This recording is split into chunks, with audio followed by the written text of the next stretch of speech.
All righty, everyone. Thank you so much for tuning in to Questing for Glory, Hope, and Healing.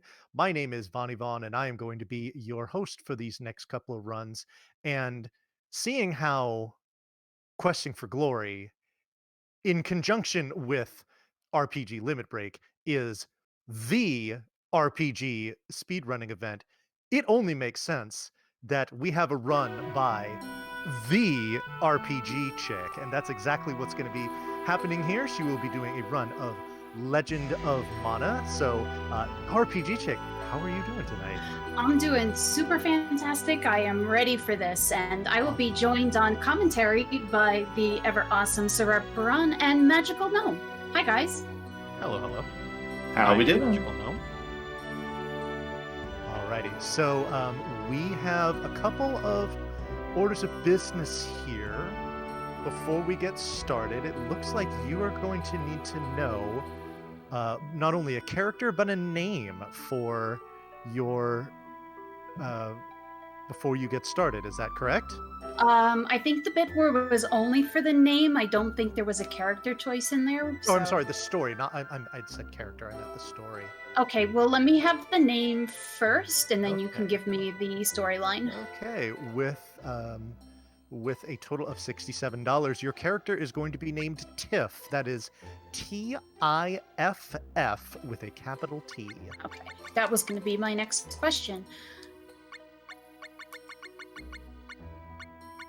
Alrighty, and then I will let you know about that story bid war when you call for it. Is there a cutoff for that? Like, what Oh, are we? yeah, what it's are we looking at? literally like right now because I need Oh, to okay. choose the map according to the storyline. Okay, well then, in that case, I will get you that as well once I find it again. Oh, that's Legend of Legaia. That's not the one I need, though. Oh, there it is. Your story, winning by $55 over $30, you'll be doing the Dragon story.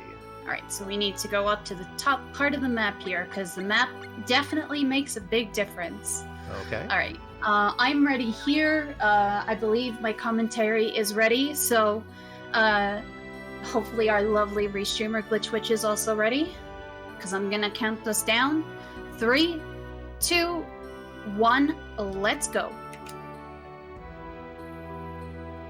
All right. I am ready for a quality run. That good old Tiff. So, guys, why don't you explain why we chose this particular map? So, the map locations make a huge difference in this game due to where you're placing artifacts on the map, and certain spots on the map have different levels of mana which affect a lot of small things throughout the run. Storyline choices, what's available on what days, power of enemies, all kinds of stuff. This one specifically is very good for the placement of artifacts that we want for this run. Yeah, specifically, it does boil down to what artifacts or items you can place in different areas. Some require water, some require different other events to already be triggered before you'll even get them. But we want to maximize it because where we place things is going to affect the level and difficulty of each zone based on its distance from home, the first artifact we just placed, the distance from home, and as well as how many artifacts we've placed before that one is on the map.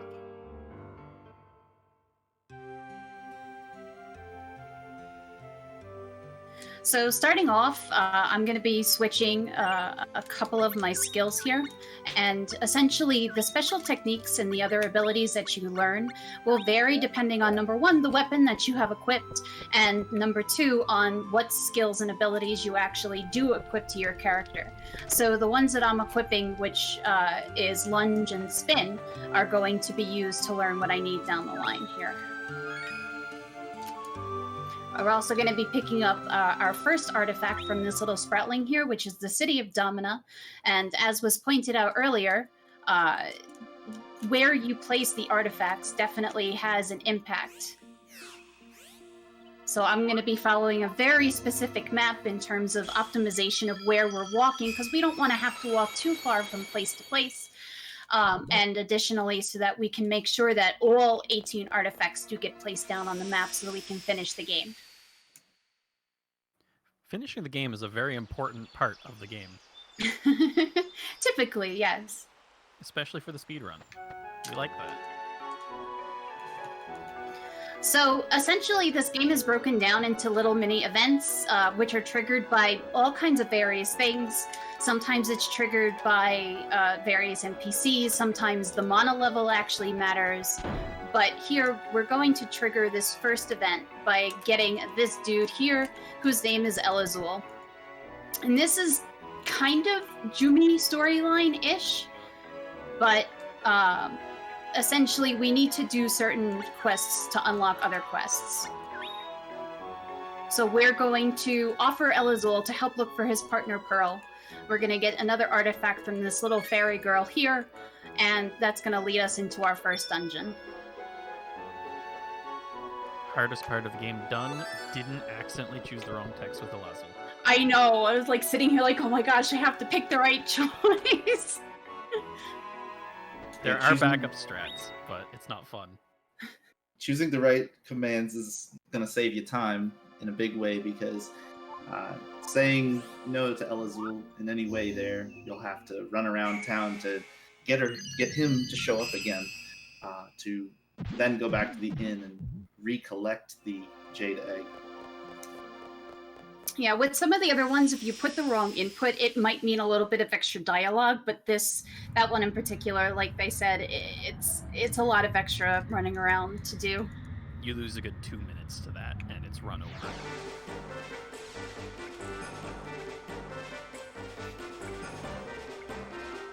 But we're in McKiv Caves now. We're going to get into our first combat in just a second here. So we'll get to see some basic attacks, some power attacks, maybe some plunge attacks too. Well, yeah, if you guys want to explain power cancels, I'd be very appreciative. Go for it, no? You are going to hear a lot of beeping, as you heard right there. And every time you hear that beep, RPGchick is pressing an empty skill button in the middle of a power attack to cancel the recovery animation of the power attack and attack again much faster than intended. This is extremely useful for the heavier weapons such as the hammer, the axe, and the two-handed sword. Yeah, power attacks do significantly more damage than just a standard attack. They have a much longer animation. There are also plunging attacks, which you did get a chance to see one of. They'll move the enemies around the screen. They do pretty decent damage, but you have to make sure you're not throwing the enemy across the way. You want to control them in the right way. Yeah, uppercuts and plunge attacks are all real nice until the enemy gets knocked so far. Yeah, plunge attacks are also real nice until your NPC ally starts spamming them. Yeah, Elazul is not the most useful partner, but every once in a while he pulls his weight. Unfortunately, it's usually to send the enemy flying halfway across the screen where I can no longer reach him.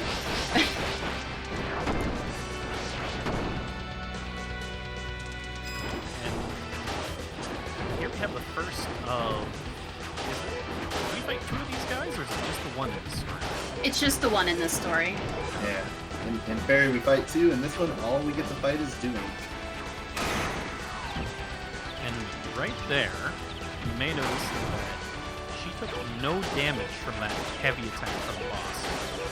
And that is due to the fact that special techniques give you invulnerability frames while you're charging them. So you'll see a lot of the time we're going to use special techniques to cancel out damage from the enemy's special techniques and get a counter attack. Except when my timing is bad, but that's alright. It happens. Yeah, it's a real nice feature that everything in the game tends to work the same way. Your allies, you, and the enemies all have specials, as well as sort of different ways they'll move and attack. And it's it's really cohesive, brings it all together. Oh yeah, I see this question in chat, just to go off on a little tangent here, but we didn't really explain this. What is Dragon Percent? Dragon Percent means that we are completing the Dragon storyline to complete the game. There are 3 separate storylines in the game, and you must complete all of the events for at least one of them to beat the game. Yeah, and we're going to obviously have to delve into other storylines and other events that aren't necessarily related just to unlock what we do actually need, like this here, essentially. And it's not part of the actual main storyline for Dragon, but again, it's a necessary event to get to the other events that we need to. And the beautiful part about the game is that there are more than 50 events to take on. Quite a few of them aren't related to any of the 3 stories, so you can find yourself kind of lost in the lore and then just enjoying yourself. And now it's time for the axe grind. So essentially, we're going to pick up our next weapon, and we're going to do so by defeating a couple of goblins. The drop rates can be really good, and they can not be really good. It's completely RNG based, but we'll pick up one of 2 weapons, either the Black Elk or the Earth Splitter. Either axe has their advantages. The Earth Splitter is a little bit stronger, but the Black Elk is a little bit faster. So, like, if you do happen to mess up a power cancel, the recovery is a little bit speedier with the Black Elk. But that we're gonna have to see exactly how many tries that's going to take me. There's one.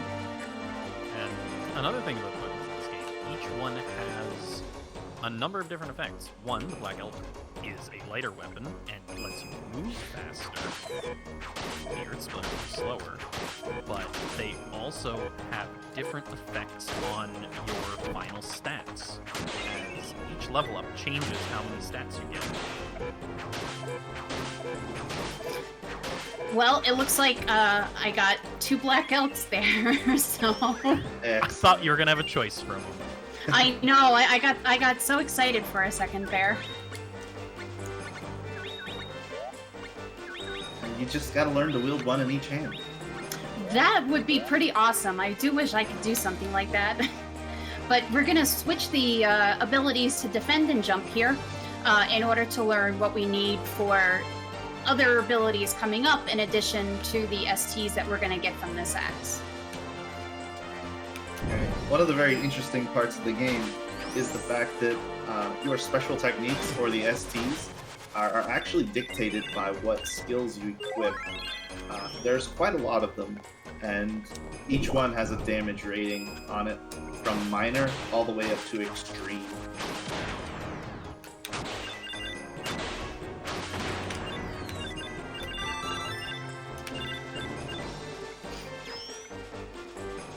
Also, if I'm lucky, those crystals that you see that the enemies are dropping, they're basically experience crystals.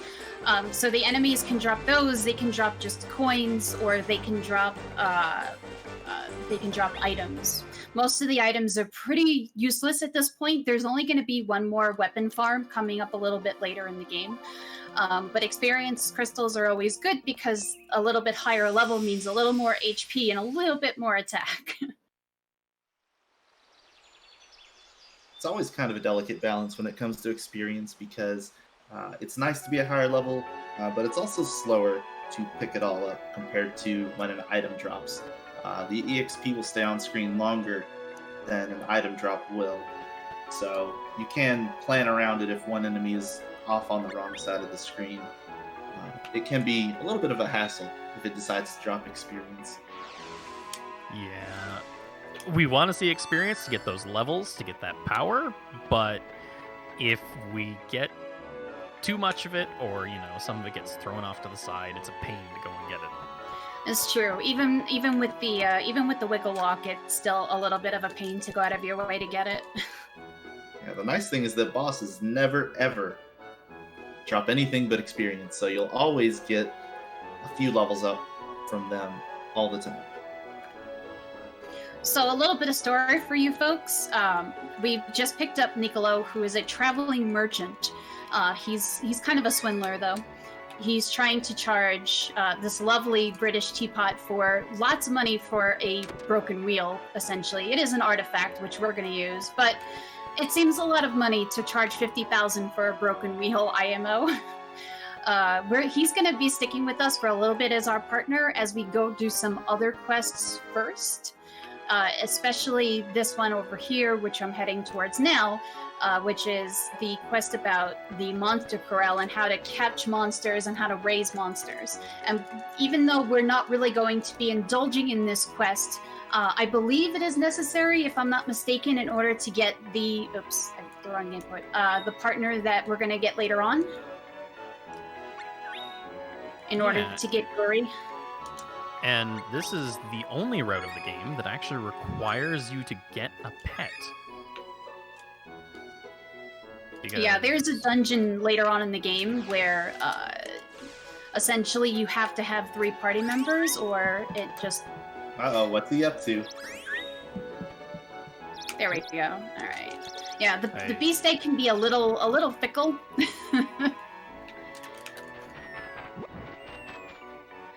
So essentially, you put down the food, you lure the beast egg in, and then you can capture it while it's eating and distracted.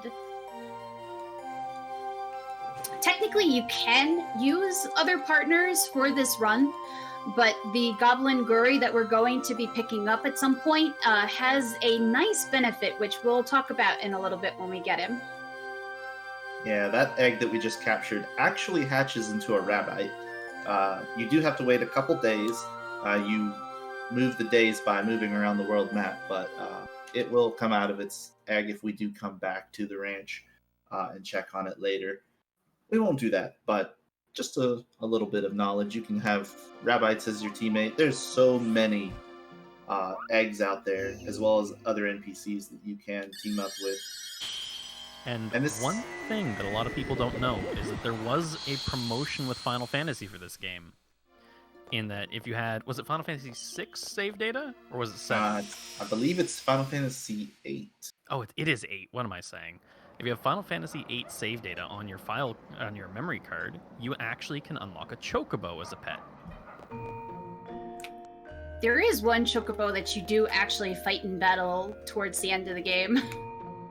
Yes, on the mana tree. Yep. Very unfortunate. So here we're kind of doing another quest, but this quest is necessary to pick up an artifact that we're going to be using to start off the dragon storyline. So we have Gilbert the Centaur, who is lovesick for beautiful Monique the Harpy here, the lamp maker. And Gilbert is going to basically implore us to help Monique sell some of her lamps, in which case we must learn the Dudbear language. Yes. The lovely Dudbear language that I'm pretty sure every person that played this as a kid wrote down in a notebook to try and figure out what they were saying. Raising my hand here. Yep, same. Oh. And I'm just going to put this out there. If anyone can make me a replica of the fairy lamp artifact that creates this place, I will pay top dollar. Just saying. I'm sorry, did you say dollars? I did. Hey, I have something I'd like to talk about involving dollars. I think that's a good idea. You should. I like Excellent. that. Yes. All right. We have quite a few donations actually. We have $10 from, I'm sorry, $15 from Dent with no comment. We have $30 from Barbados 00 that says, "Remember you are loved, and if you are in need of someone to talk to, never be afraid to seek help." I'll expound on that later. We have $25 from Yamsey that says, "Yoko Shimomura is the best game composer, and I will fight you." And then we also have $10 from my boy Palmer, who says, "Nothing better to end my night with than some top-tier commentary and incredible speed running from an awesome runner. Let's get this donation train started. We are so close to 10K. Putting this money to meeting some awesome incentives and maybe a shot at some of those amazing prices." So, yeah, thank you all very much for those donations. For those of you who might be joining us right now, you are watching Questing for Glory, Hope and Healing. we are raising funds for NAMI, which is the National Alliance on Mental Illness. As you can see right now, we're at just shy of $9,300. I would love to break that 10K during this run. So please, we do have a donate link, a command in chat. Go ahead and check that out. Help raise money for a great cause, because we are going to be going all week long with this marathon. Yeah, that would be super duper exciting. I would love to see that as well. So we sold off all of our lambs to the Dud Bears, not because I know what the heck they're saying anymore, except for Gak, but because I know which things to press. But we have this nice little scene between Monique and Gilbert here, where Gilbert is trying to basically convince Monique to come away with him, that she doesn't need to be here, and the Dud Bears can do all of the dirty work. And Monique is like, but no, I actually really, really like being here. I like making the lamps. And Gilbert realizes, oh, maybe I'm not so in love with you after all. Gilbert's a jerk. Yeah, Gilbert's a big jerk, and there are other women in the story that he falls in love with, and it doesn't always end so well for him as him getting to walk away. But Monique has one of my favorite lines in the speed run, which is Gilbert wants lamps that are bigger than the ones she has. No innuendo in this game at all. Nope, not even a little. None. I mean, in this case, at least Gilbert knew when to cut his losses and move on. Yes, this is true. And if anybody does want to see Gilbert get his comeuppance, go check out the Fairy or All Events runs. Or not Fairy, sorry, the Jumi or All Events runs. There we go. Yeah, I'm very excited to learn Jumi down the line and finally watch Gilbert get his comeuppance. Yeah, we're putting Trembling Spoon down now. It's going to unlock the underworld and the very beginning of the dragon storyline. But first, we do have to get rid of Niccolo, because Nick is kind of a jerk also, but not in the same way that Gilbert is a jerk. Niccolo's just greedy. We can deal with greedy. Yes. We've got one more sidetrack to take before beginning that. Yep.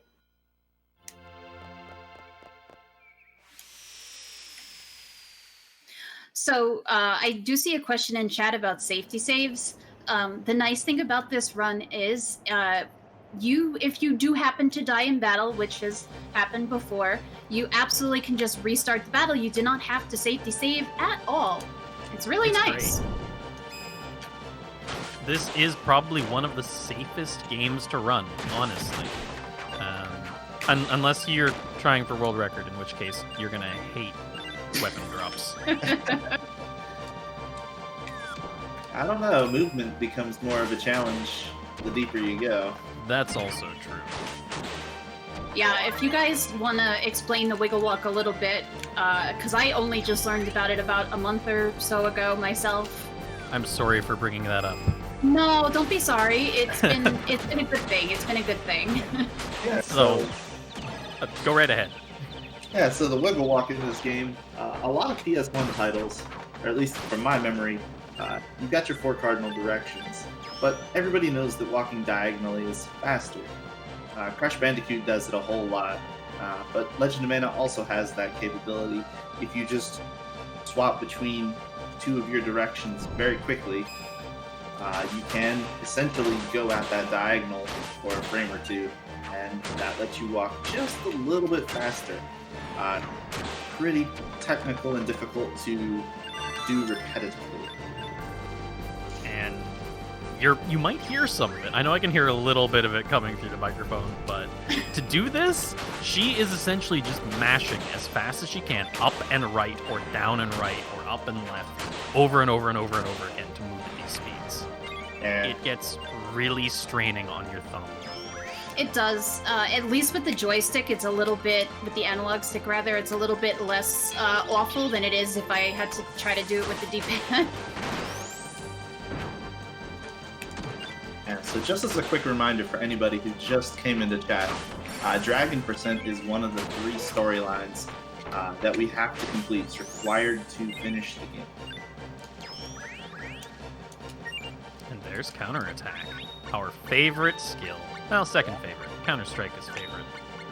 Yeah, Counter-Strike is definitely my favorite.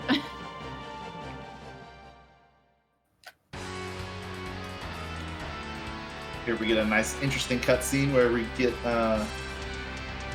asked for our money, and we don't give it to them. Or they're on the ground. Bad They- luck. The they money get a went the wrong home direction. for- Funny enough, if you get lucky, it's completely RNG, but the money can bounce into Nick and he'll pick it back up for you. Really? Yes. That's actually kind of neat. I wish I had seen that. Giving Mantis Hands a little bit of know-how for being, I guess, a bandit leader. Giving him the business. All right, Nick, get away from my delicious experience crystals, please. It's the worst when you see him level up multiple times from stealing your XP.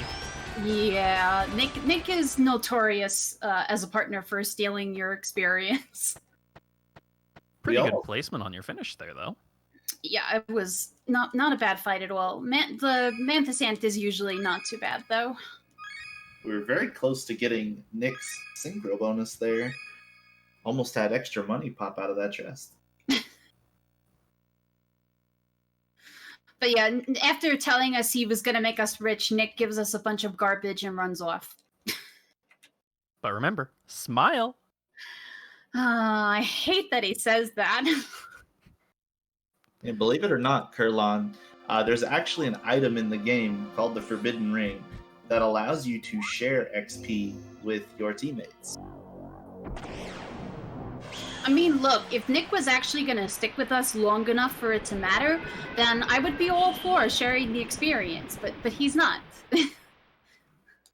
It's not even like fairy percent where you have to take him back a second time.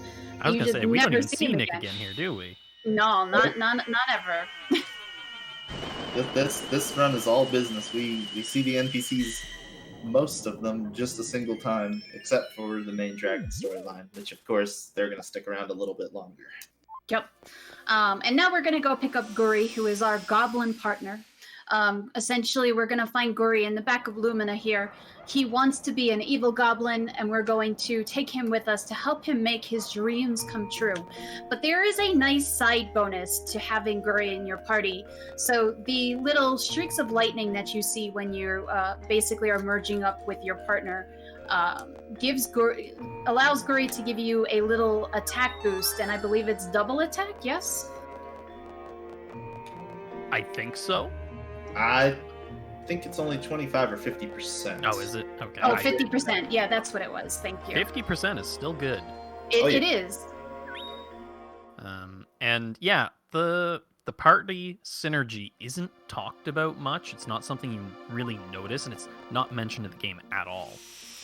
But when you're near an ally, you see at the top of the screen lightning going between your character portraits, which is what she was talking about, and that indicates you're getting your ally bonus.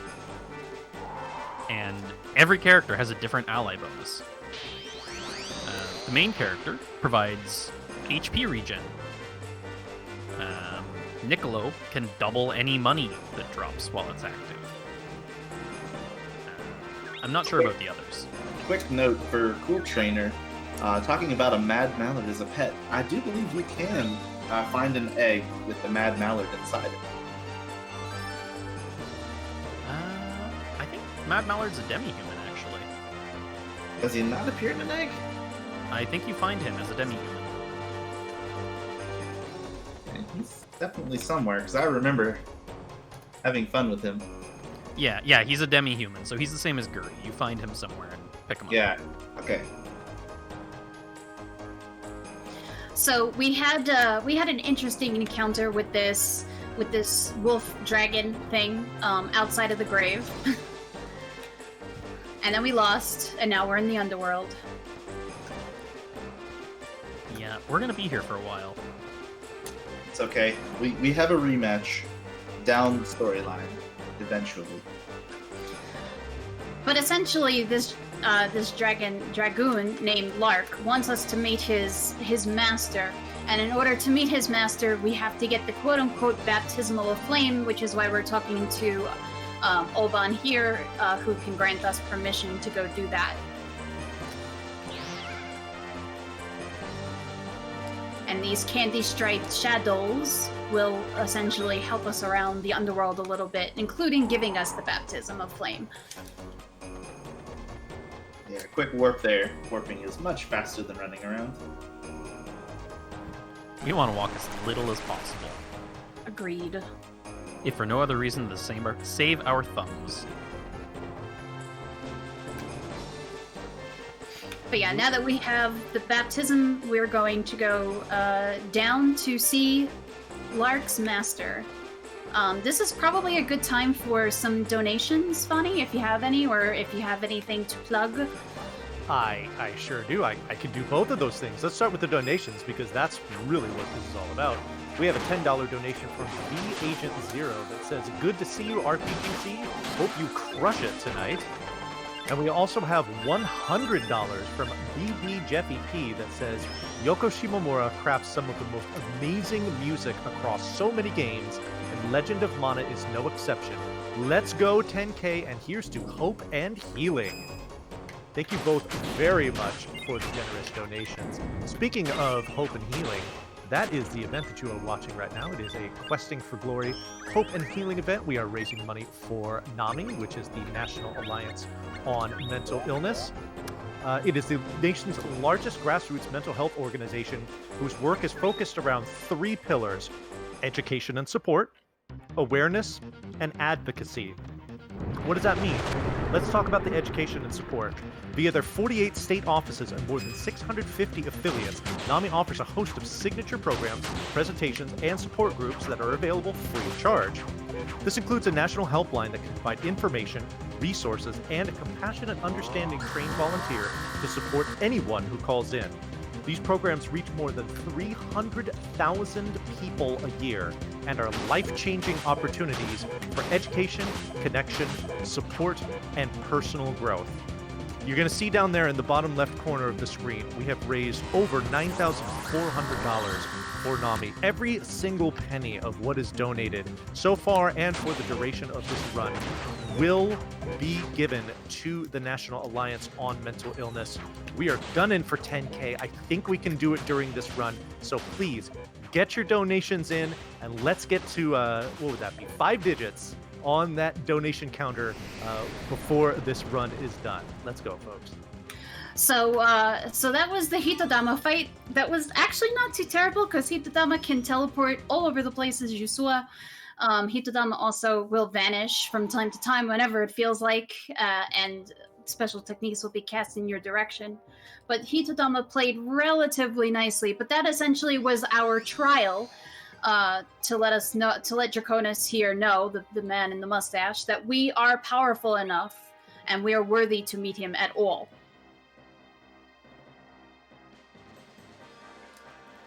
Yeah, some of the bosses in this game can be jerks. Yeah, Hitodama is one of the worst offenders for sure.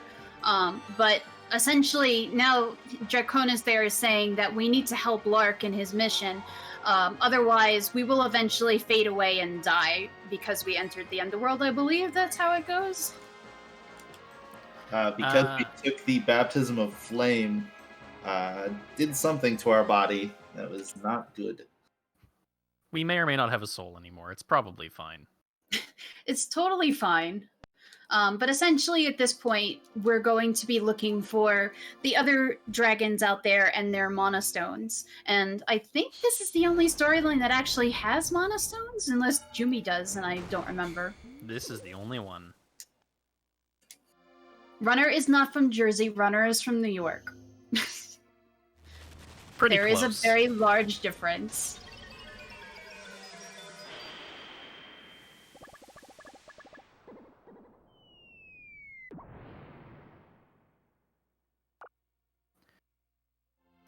So this entire area in the Norn Peaks is one of the largest area of RNG bosses. Yeah, the dragons can be rough. We definitely get to have a fun time here, not only with the dragon Acravator, but his 3 minions we'll be seeing pretty soon. And we've got our anti-dragoon nemesis for now, named Sierra. But yeah, between Archivator and the Archivator's dragoons, yeah, birds are jerks always. So bird dragoons are definitely jerks. Double jerks. And we'll likely get our first taste of a magic spell coming up soon as well. I haven't seen any as of yet, but one of the bosses here will use magic. Maybe multiple. Well, the birds Yeah. are pretty notorious for trying to cast Sylphid magic, so... Ooh. And I hate to, spoil the fun of anyone who played these games in the past and has fond memories of anything related to crafting, but you won't see any here. No magic, no golems, no forging.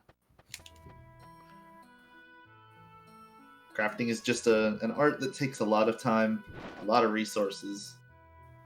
The only run that has any crafting in it at all is going to be the run that takes care of the entire game 100%, called All Events. Yeah, the all events run is very interesting. If you have 7 hours to sit down and watch it.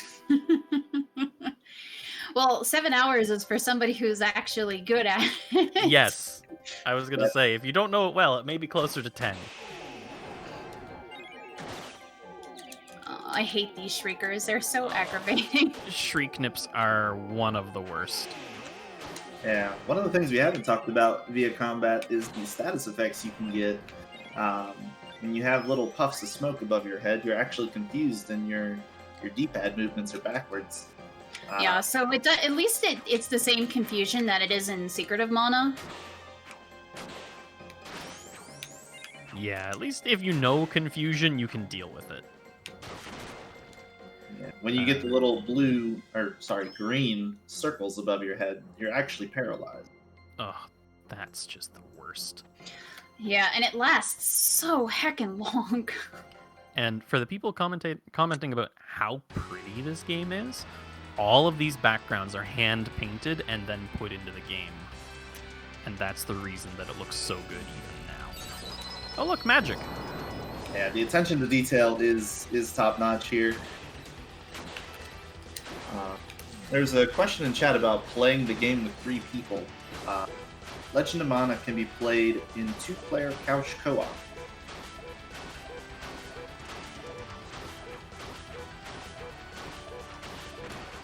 And I see comments about a Trials of Mana level remake for this game, and honestly, it would probably take a lot out of the game to have a remake made. Yeah, I agree with that. A port would be Um, nice, but a remake, no, I don't think they'd put the same love and care that they did into this original one into it. The biggest problem is that this game already has issues. There's plenty of issues that any casual player knows. You never know where you're going, where the stories lead, things like that.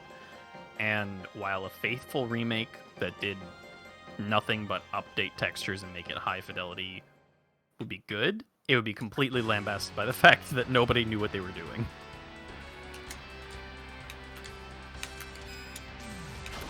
And then otherwise you'd just essentially be remaking the entire game, and it would lose all of its soul. So, port it to the Switch. Thanks. Yep, I'd be okay with that. So if you notice, this is the second bird dragoon fight. So essentially there are 3 of these fights trying, number 1, to knock the bird over towards the side of the screen where I have to go to afterwards. And then trying to get it hoping Guri comes close enough that I can actually reap the bonus damage attack, but usually that doesn't happen in those fights. And then just trying to keep it stun locked so that it doesn't use Sylphid Magic on me, because the Sylphid Magic actually does a fair amount of damage. And the AoE that the Black Elk has, which is the tornado attack, is one of the downfalls, I think, of the Black Elk, because at least with the flying saw blades that the Earth Splitter has, it has a wider range of attack. The tornado is very concentrated in where the AoE is. It's a very short range ability. Yeah, so when you're trying to very quickly eliminate a group of monsters like that, Tornado does not exactly give you the widest attack range for the AoE magic, or technique rather.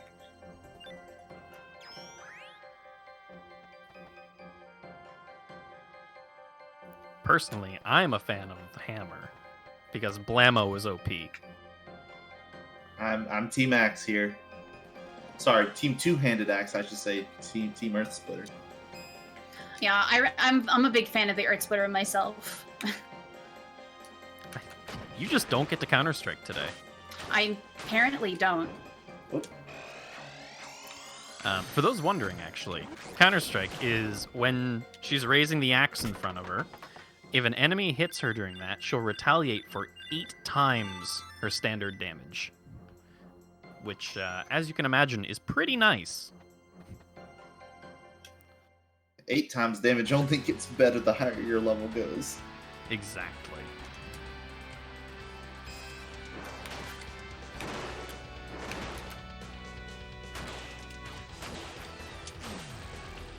I hate those feathers. All right, there we go. But yeah, again, it's just get the bird off to the side of the screen. Hope that Guri decides to walk over and give you an attack boost. Otherwise, just keep it as stun locked as you can. Mash those power cancels. The jump cancel is nice because you can, number one, it helps you to knock things aside while you're getting a little bit extra attack. It's like an attack and a half with from the power cancel, but when the enemies tend to move around a lot, it's not always the best choice because it's a little bit harder to kind of get them where you want them to be. Oh, that pixel of HP left after the Counter-Strike. I know, and it's always the hurts. Black Elk. It's always the Black Elk that does that. Yeah, generally when you get here with the Black Elk, you're 1 or 2 levels shy of dealing just enough damage. You can get lucky and be a high enough level, but it's not likely. But with all 3 of those bird dragoons defeated, that barrier over there goes away. If you do happen to be unfortunate enough to touch the barrier statue before defeating all 3 of those bird dragoons, you basically get sent back to the bird village. And This you have game to come really through there. likes doing that to you. There are multiple places where if you make one wrong move, back to the beginning. Oh no. That was some nice stun lock, thank you. Yeah, the Shriek Nip is showing you how Stunlock is done. Apparently. Shriek Nip is really good at that today. I have a very old memory of being defeated by 3 Shriek Nips. I have a very fresh memory of being defeated by 3 Shriek Nips. Those guys still get me Oh, sometimes. oh dear. It's a hard press to determine which is worse, the zombies or the Shriek Nips. Ugh.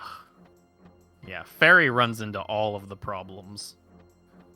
First the Shriek Nips in the lake, and then the zombies in the jungle. But these birds are going to make one last stand to try to block us from getting to their boss, Archavator the Wind Dragon. But Lark is like, nope. Yeah, Lark apparently was saving his super special samurai powers for now, for some reason. The old one slice and done. Are you serious? All right, fine. You want me to just destroy you? I will destroy you. Why do I feel like this is how the Mana Goddess fight is going to go? I know that terrifies me a little bit. As long as we don't see the full moon. Oh man, I had that happen to me. That was bad. Every once in a while, I can actually dodge the full moon attack. It's just unlikely. Just gotta time that ST right, or pray you have one. But we've traveled through a lot of zones already, and realistically, we haven't seen any recolorings of any enemies. They're all fairly unique. Yeah, they did a really good job of having unique enemies per area. They didn't reuse a lot of them in different levels. I mean, look at this dragon. He looks amazing. He does, but he is the biggest pain in the butt. This is, what, reset point number 2 of most Yep. runs? Yeah. Aggravator has a real common nickname being the Aggravator because really doesn't have a cooldown for 2 of his abilities, one being his special attacks, and the other being his flight. And both of those make him invincible. They can really... And we just saw both of them. Yep. If he gets on a roll, he'll go invincible for quite some time.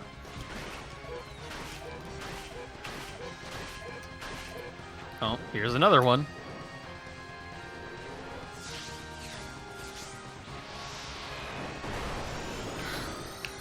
Clark, did you seriously hit that thing off to the side? Oh dear. The AI, Lark's AI is not the worst, but it can definitely be kind of dumb sometimes. Unfortunately, he's not the There only we one. go.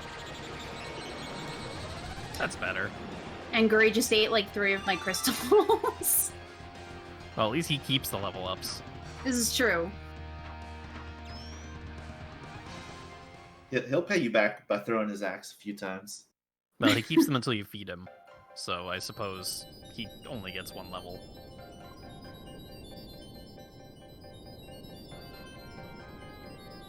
But yeah, so essentially, after every one of the dragon storyline events, Lark will give you more artifacts to place down.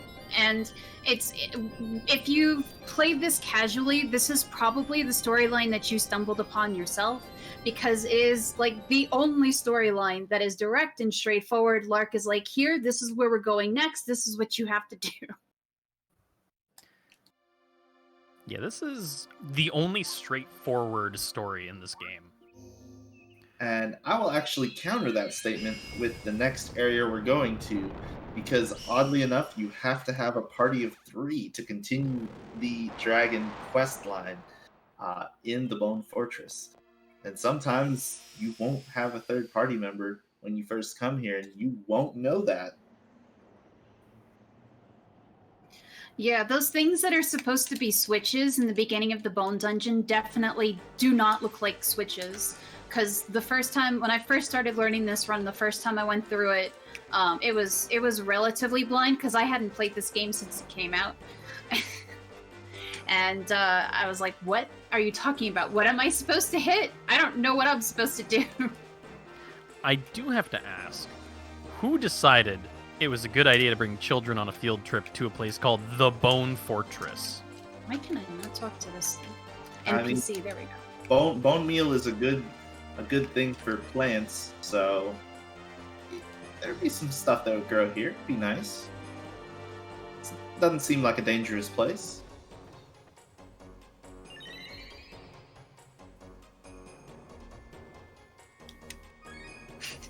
Was it Miss Frizzle? It might have been. It might have been.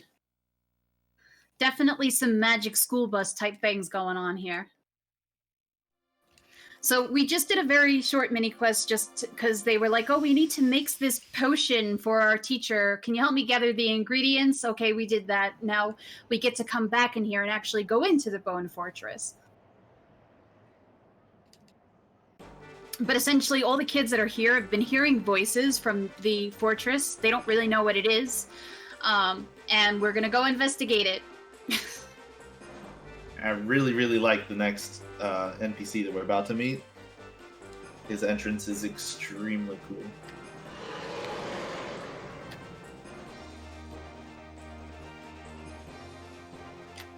Oh, yeah, there is that other incident with the kids in the desert, isn't there? Yeah, that one is great. Hey, our teacher is trying to build a cannon to destroy the world. We're here to help. Excuse me?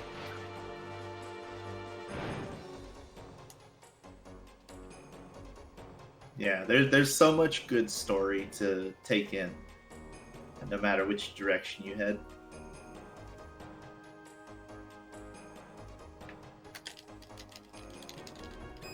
I like how this guy in all black says we're the evil ones. He's just the gatekeeper here, you know. They'll tell you whatever they want.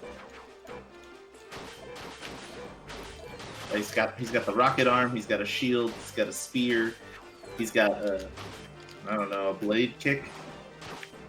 He's got a lot of different stuff.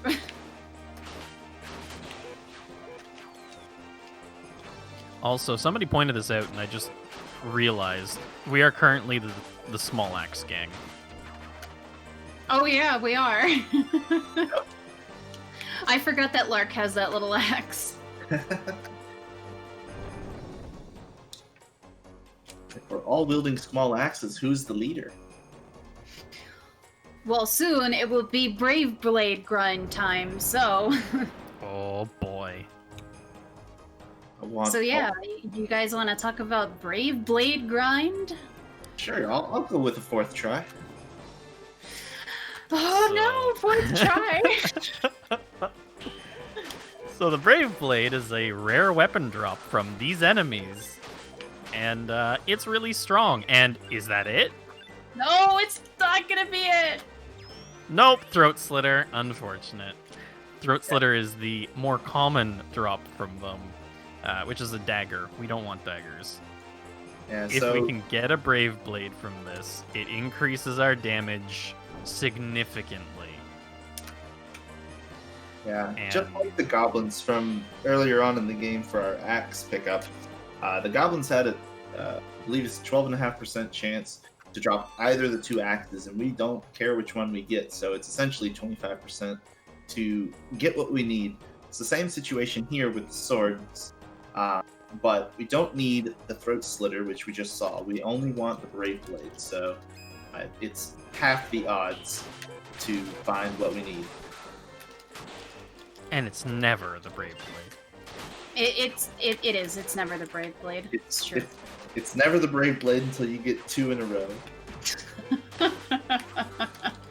There's two.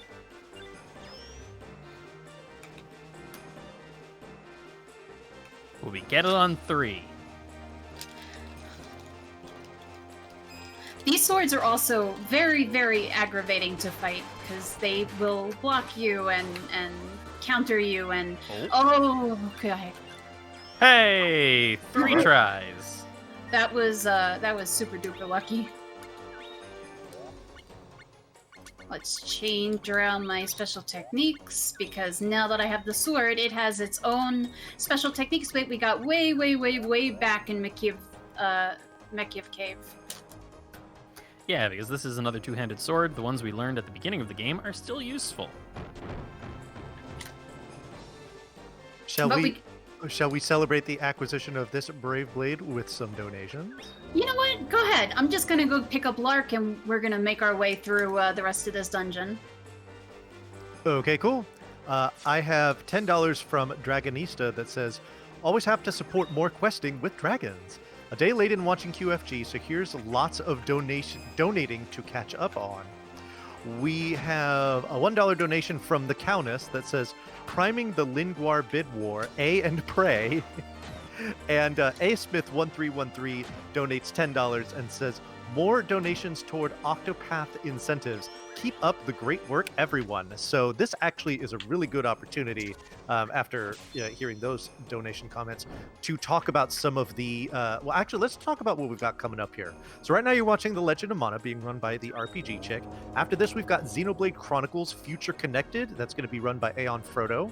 After that is going to be Keitai Denju Telefang with Djumbi running it, and then the aforementioned The Countess is going to be running Dragon Warrior 4 on the NES. Now, those last two runs there, the Keitai Denju and the Dragon Warrior 4, there are a ton of bid wars there for naming just a whole slew of characters. So, If you'd like to donate to NAMI, please do so. We appreciate your generosity. It goes to a fantastic cause. But if you'd like to give yourself a little more incentive, maybe a little, get a little something out of what you're putting in to this great cause, you can name all kinds of characters. There's all kinds of different bid wars. If you use the bids command in chat, you can see all the different choices you have, of which there are plenty. There's got to be something that suits your fancy as far as making your money work for what you're going to be watching here over the course of the next week. So please check it out.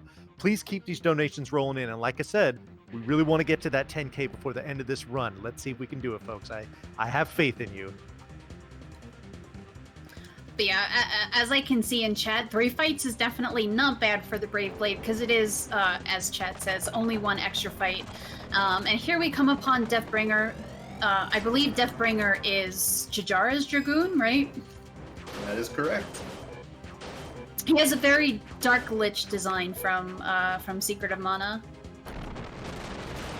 Yeah, there's definitely some nods to Secret of Mana in this game. In multiple places. I believe you also see the main characters of Secret of Mana as statues or save statues in certain spots of the game as well.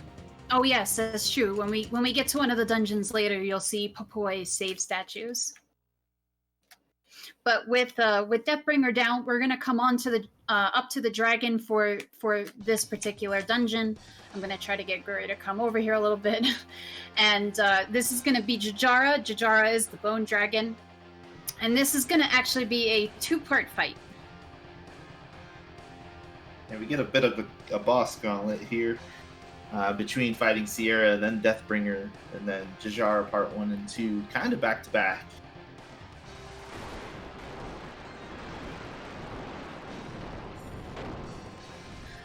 The Jajara fight is not awful either part. It just kind of depends on how mean he decides to be with STs. And the fact that Lark's ST just is going to actually land is amazing. That was unreal. That was incredibly timed from him. That was very well timed. Is this a 1 ST? Wow. Beautiful. Yeah, your partner's STs almost never land. So the fact that Lark's actually landed was very nice.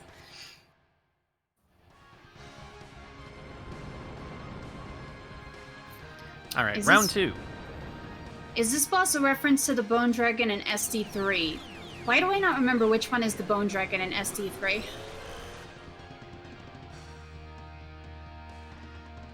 I'm also drawing a blank. Unfortunately, I don't know for that one. I should know this because I only played it a few months ago.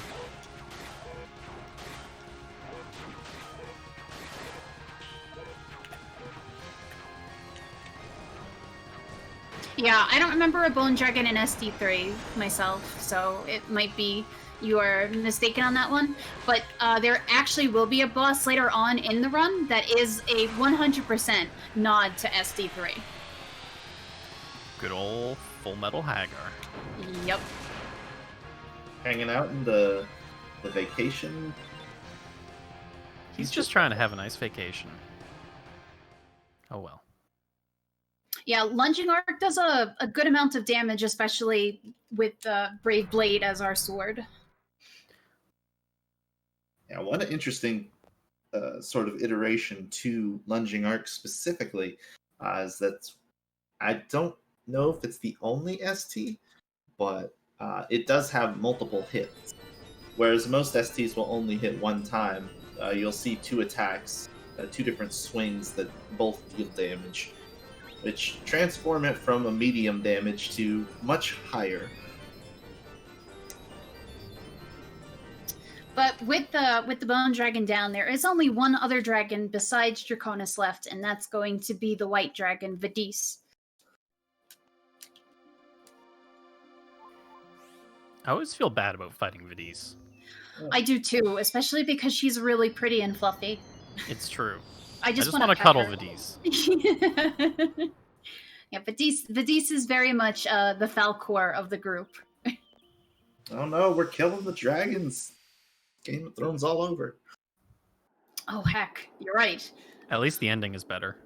This is true. Very true. But yeah, in coming into this forest, Lark says that something is interfering with his ability to sense which way we should go, and then tells us, okay, you guide me. But then when we get to each transition scene, he's like, yeah, I sense her from this direction. We're going the right way. Didn't you just tell me 5 seconds ago that you couldn't sense anything in this place?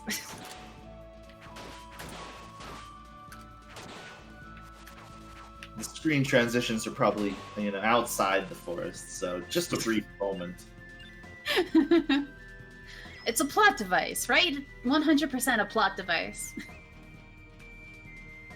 I mean, at least it's not as bad as trying to find your way through jungle for the first time. Oh gosh, yes. That was definitely the most fun place to learn for Fairy Percent. Passing by the same looking bush for the 4th time. Hooray!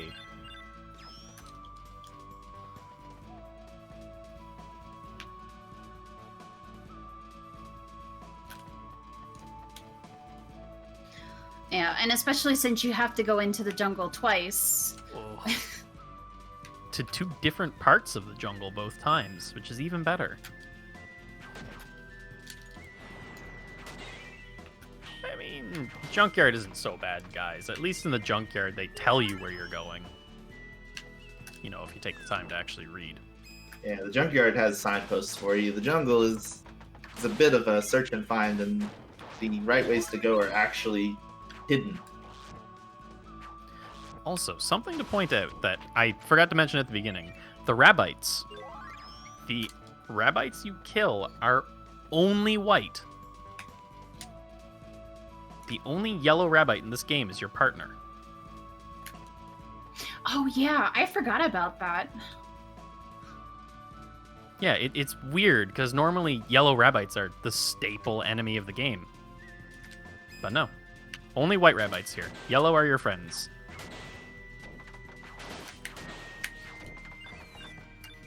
That's right. So if you don't want to get humped, don't go near the white Rabbites. Only go near the yellow Rabbites. Exactly. Oh, I'm a little sad that you didn't get any chocolate there.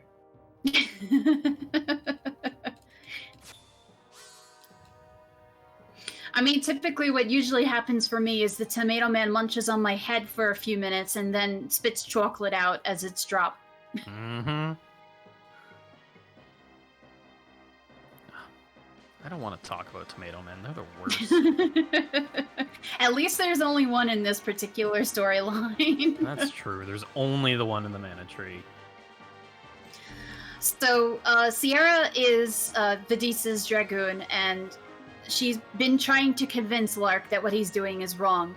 But Lark essentially lets us know in this cutscene that he's got a plan, and he has to go through with what he's doing, of course, because otherwise Draconis, he won't be able to get to Draconis. But he's also not letting anybody else in on his plan at the moment.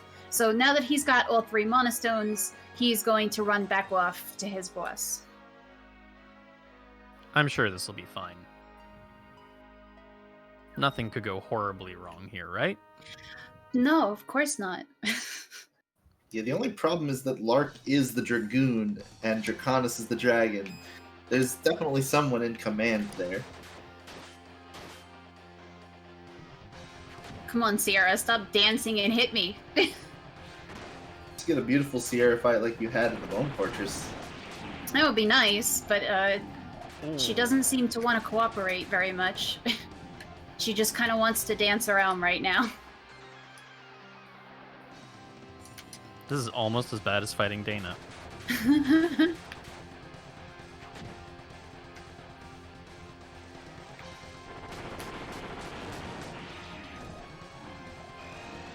At least Vidis is very easy to hit with an ST, because she doesn't really move very much. She likes her branch.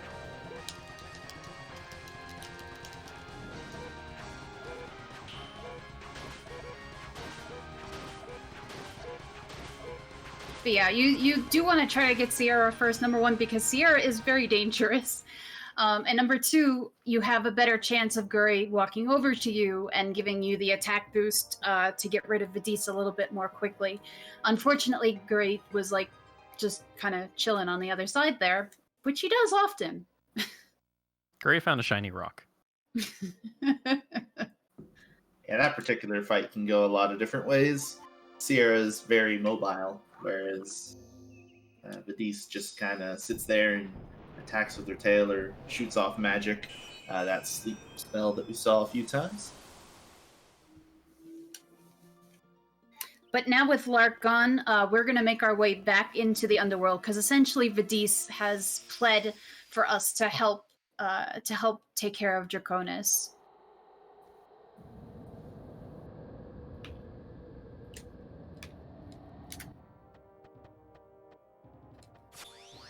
And back to the underworld we go. Maybe. But we do get another partner, at least to go down there. We get, I think, the best partner, which is going to be Sierra herself. Sierra is so good. Yeah, Most out of all because the her- partners I've tried in the storyline, Sierra is my favorite, although casual me of a long time ago has a soft spot in her heart for Black Pearl. I mean, Black Pearl is one of the best characters in the game, to be fair. Absolutely. Yeah. Also, her hammer slaps. You really are a hammer dude, aren't you? I am. So, interesting little parallel here. Whereas Lark was able to multi-kill the birds, Sierra's going to do it to these knights. Just chop chop. One similarity between the two of them. Yeah, her They are daggers do definitely work. brother and sister, that's for sure. Very much so. They both make terrible decisions. Well, this is going to be a lot of me walking down through the underworld to the bottom. So, Vani, if you have anything for us, this is probably a good time.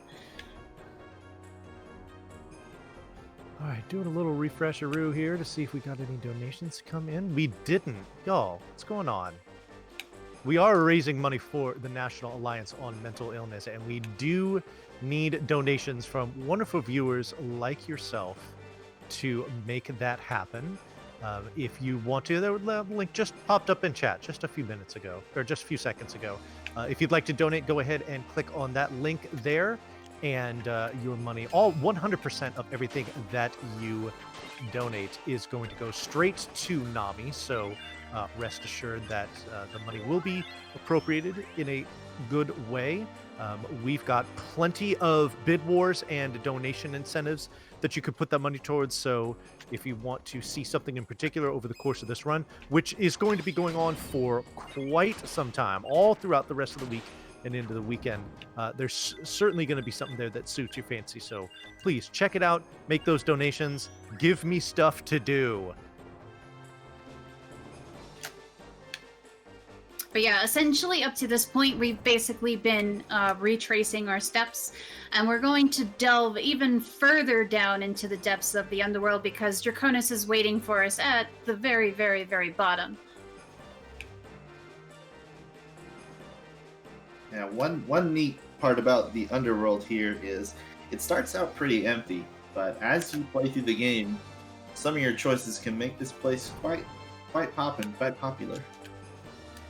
Yeah, that's one of the cool things about this game is that characters that die or otherwise have something happen to them all can be found here in the underworld,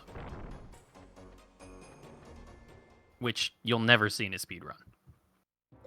You'll see. I know, it's kind of sad.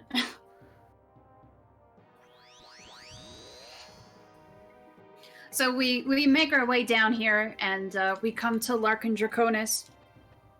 And of course, waiting for... I hate that. I hate that we have to wait for Guri to walk over so many times during the course of this run. I'm sorry, I just got on a tangent, but having to wait for Guri is definitely my biggest pet peeve with this run. It just shows that he's the true hero. Everyone's It's got to wait true. for him to arrive. Yeah, the party can't start without Guri. So essentially, Lark came down here with a plan, but Draconis, being the evil dude that he is, like, aha, you shall get your reward, and we're treated with this interesting sound effect here.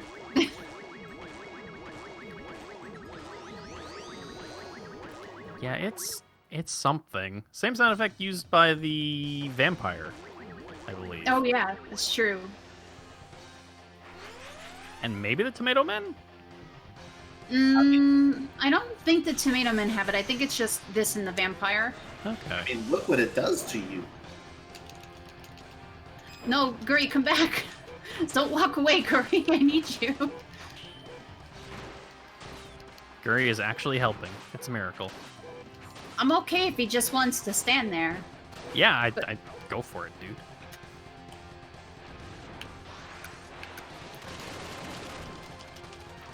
Yes, his legs do turn into cannons. Don't ask. Yeah, this version of Lark is very odd, and it's not going to be the only time we see it, actually. But yeah, how a wolf-looking dragoon turns into something that looks like a mechanical centaur, I'm still not 100% sure of. But essentially, this fight allowed Draconis some time to go and gather up the power of the Mana Stones, and we're going to be treated to a really nifty little artifact change sequence in the overworld here. Yeah, you had a quick chance to see a castle in the backdrop of that last scene, and that's actually going to become the area.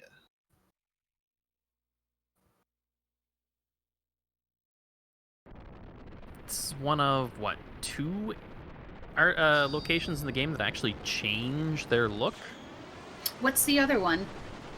The, Leucemia. yeah, Leucemia, the dragon. Oh, right. I forgot Leucemia actually changes the way that it looks after you defeat it.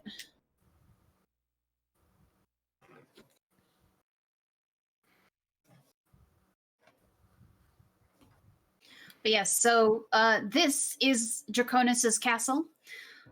This is actually going to be the final event for this dragon storyline. Not the last event of the game, but the last event of the dragon storyline. Yeah, this wraps up our dragon percent requirement, and we can actually beat the game when this event is over. Yeah, so essentially, if you don't do and complete one of the 3 storylines, either Jumi, Fairy, or Dragon, you will not be able to get to the end of the game.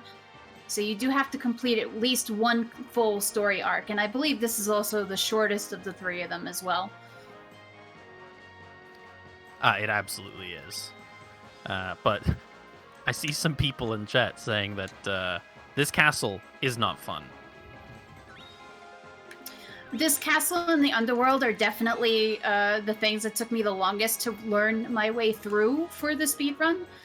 The castle and the underworld have a lot, just like the jungle, a lot of those very, very samey looking scenes and levels and etc.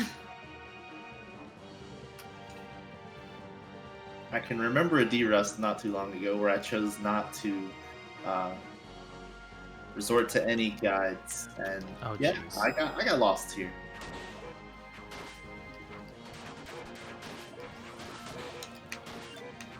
I see some questions in chat. Can you fail all of the storylines? No. The actual storylines for Dragon, Fairy, and Jumi cannot be failed.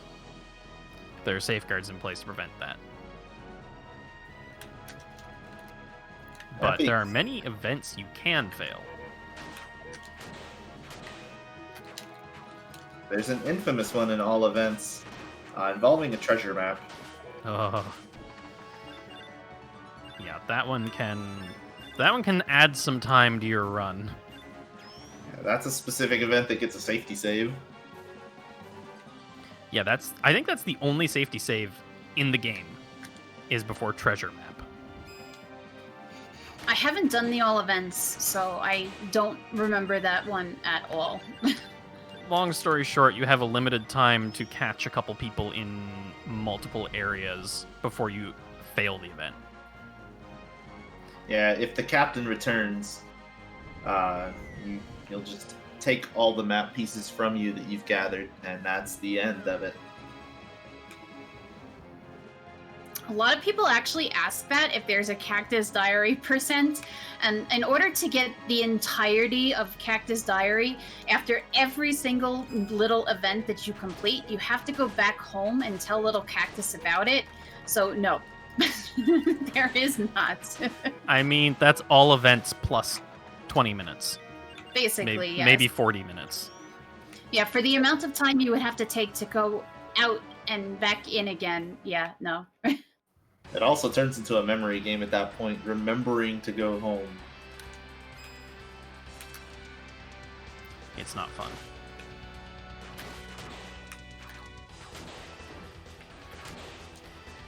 For the fans of Little Cactus, don't worry. The All Events run does deal with Little Cactus. You do see him because he has an event. So you do get to see him in the All Events run. Yeah, there's the event where he runs away from home, right? Yes. Yeah, Lil Bud gets sick and he goes to try and find a cure.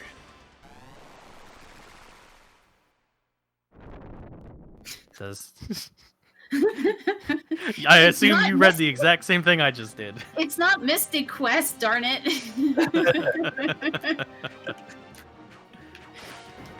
Yeah. So back to the castle here. There's a lot of trap floors in the castle, and they're all controlled by these crystals that are guarded by 2 dragons and a mini boss.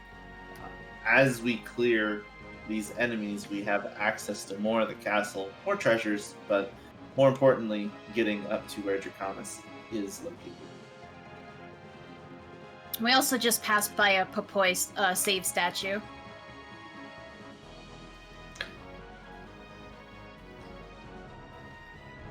Oops, fell through the floor. But it's a shortcut.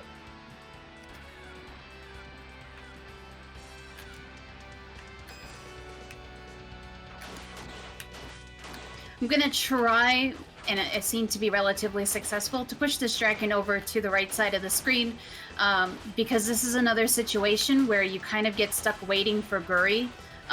So if Guri comes over this way, it's better for you. It takes less time. You have to wait for him to come over here. That was actually pretty good for him walking over to the right, because sometimes he's just like, yeah, nope, I'm just gonna dawdle over here and do whatever it is I feel like doing. And you got a delicious dragon steak for it. Apparently so. Alright, moment of truth. Will we get another Brave Blade? If I get another Brave Blade, I'm gonna be like, no, how could you? Oh, We already got another Throat Slitter, so Do we okay. All right. This is another fine. throat slitter. For the curious, we are on the Crimson Dragon, the final Dragon percent Dragon storyline quest.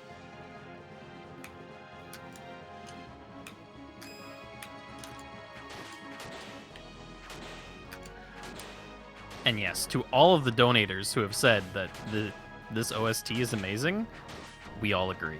Yep. Don't worry. Yeah, 100%. There is a reason we run this game. Getting to listen to the OST every time you run this game is actually pretty fantastic, and the fact that each of the storyline's final dungeons have their own unique soundtracks. So Draconis' castle, Leucemia, and the boss fights themselves, it's pretty fantastic. I'm sure Jumi does too, but I don't remember what those end portions are because I haven't played it in like 20 years. Yeah, the Bejeweled City has my second favorite soundtrack for the entire game. Bejeweled City's music is fantastic. Have to agree. I'm very, very fond after doing Fairy Percent of Leucemia's soundtrack. I really like that soundtrack. Mm-hmm. I'm just going to say yes to every soundtrack, honestly. Yeah, that one's good. That one's also good. I don't know a bad one. My favorite soundtrack is the one you only get to hear 2 seconds of, Indomina. Which one? It's the screen you run through with the. Oh, okay, just main town theme. Yeah, Hometown Domina is a very good song. Oh, it's the theme of. I can't remember the little guy's name. It's a living organ. Oh, Diddle. Diddle, yeah. Don't think too hard on that one, chat.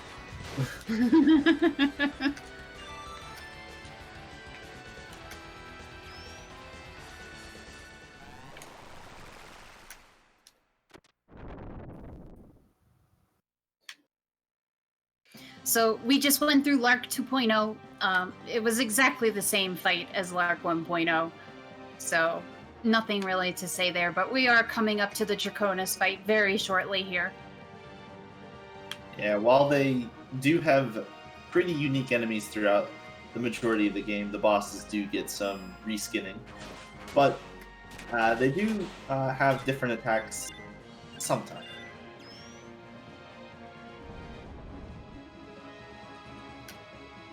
If we were playing Jumi percent, that would be a sad thing. The Oh, Jumi is man. very, very, very, very repetitive. But yes, so here is essentially the big confrontation between Sierra and Draconis, where Sierra demands that he essentially give back all of the souls that he stole. And of course Draconis is like, yeah, no, it's not going to happen. So if you guys want to talk about this fight while I try not to die. You can go right ahead, sir. Yeah, so Draconis, big red dragon. He's really big, but he has two kind of small hitboxes, one on his face and one on his thigh. We really want to just manage to hit him fast enough to where he doesn't get to do his specials. Those wind blades he was shooting off actually remove your special bar, which stop you from using your special attack. And his fire breath can do a lot of damage too, but it looks like we got him nice and under control. Very clean fight. Holy shnikes, that was a good fight. Because Sierra had him down on the bottom, I had him up on the top. That was fantastic.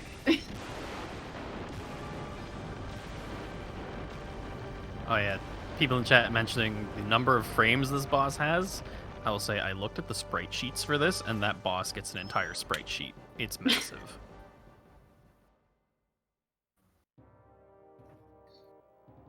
Also, weirdly enough, all three of the final bosses for each of the stories tend to lag the game a little bit when they take the fall. Imagine that all of that fantastic death animation would lag. Imagine.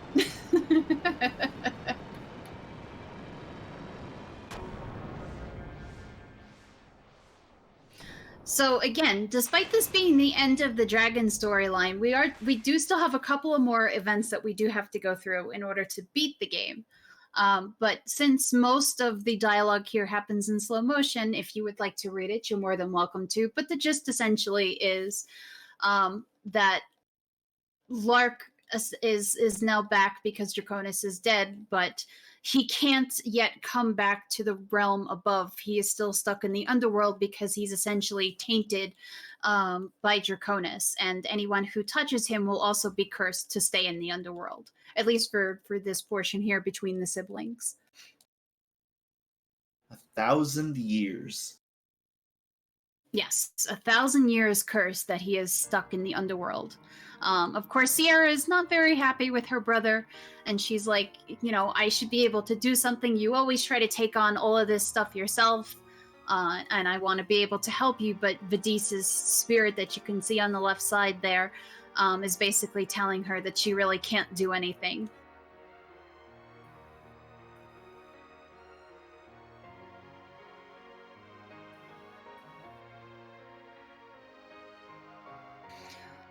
So yes, to answer a chat question, there are three storylines, three main storylines, so three separate endings. It is technically possible to activate all three storylines within the same playthrough, but it is a little bit difficult because of triggers and story events and timings.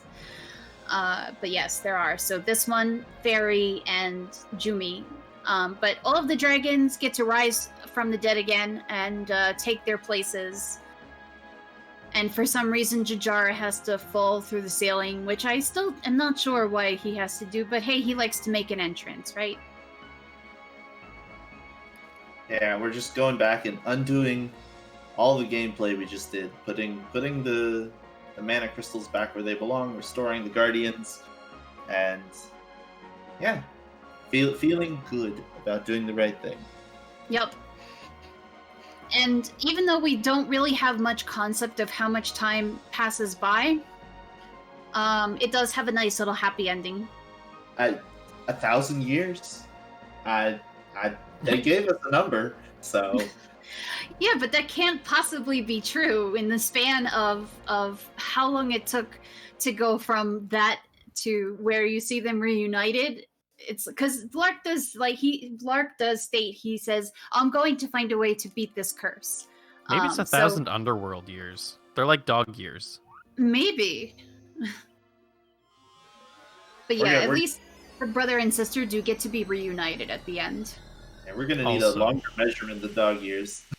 I just have to bring up that split though. That's very nice, yeah. Yes, that was a massive time save. That's going to reduce my sum of best quite a bit.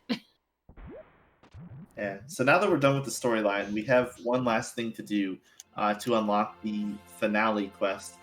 You can see a tree in the top left corner of the world map.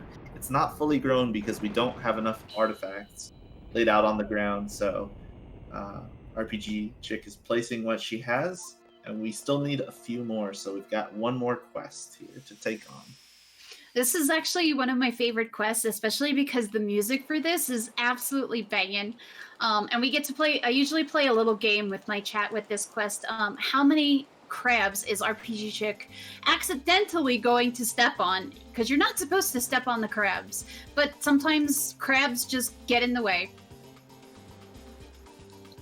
Also, this is being played on a PS2 Slim. I play on all natural, original hardware with a capture card.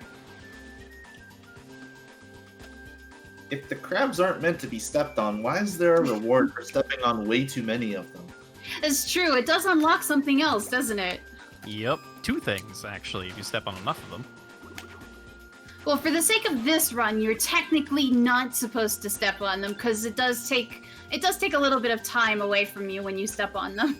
Oh, absolutely. Stepping on the crabs is very slow. Hey, I like all natural consoles. I hate those fake consoles. Organically raised, grass-fed consoles. It's fine. Exactly. Yeah, my consoles are GMO free.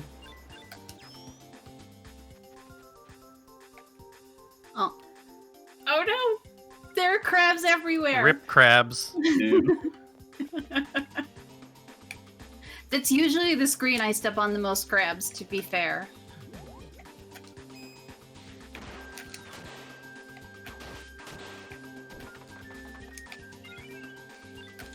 Oh hey, a Menos spear. That's terrible. Will you get juggled by the big baby? It's happened before, so we'll see. At least the bat gave you candy. Little late for Halloween, but... It's good enough. It still works. I like candy.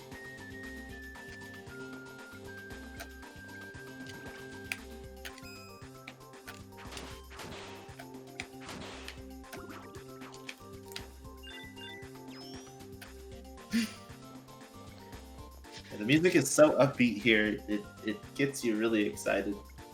It does, and then I went the wrong way. Well, at least we won't step on any crabs. Because as soon as you walk out, as soon as you walk out and go back in, well, the crabs are gone.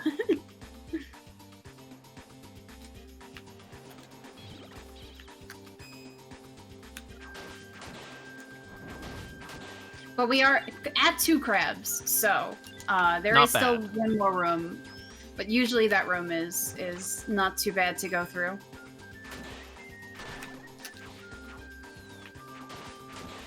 But yeah, this track is definitely super duper upbeat. I love it. And the boss of this dungeon is going to be that lovely SD3, Seiken Densetsu 3, Trials of Mana, whatever you want to call it, homage. And actually, from 1 as well, or 1? Question mark? Mystic no. Quest. I think he appears in Mystic Quest as well. Oh, 4 I still crabs. stepped on 2 more crabs. Well, 4 crabs is not awful in the grand scheme of things.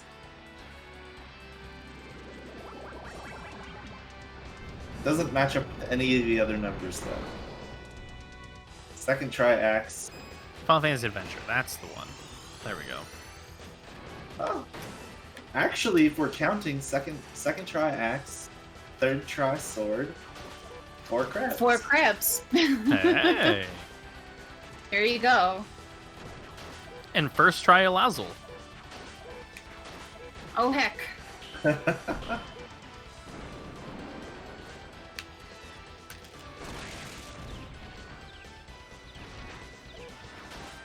So close. Yeah, some of the bosses in the game you can get away with a perfect fight where they don't do any of their special attacks. Haggard is one of those, but No such luck this time. he can be a little bit unfriendly. By the way, for those of you who like story, there are penguin pirates in this game, and they're walrus captain. And essentially, this little mini event here is between a couple where the female has an egg and the male is like, oh, I need to go back to sea. And in order basically to let him go back to sea without having to worry, she lies that, oh, there's no egg. I was just dreaming of what in the future. That's all. But the penguin pirates are actually really adorable, and they're really, really silly. Their they're entire full of story. puns. They're so great. The entire pirate storyline is amazing. It is, and the penguin pirate puns, the punguins, Oh, are fabulous.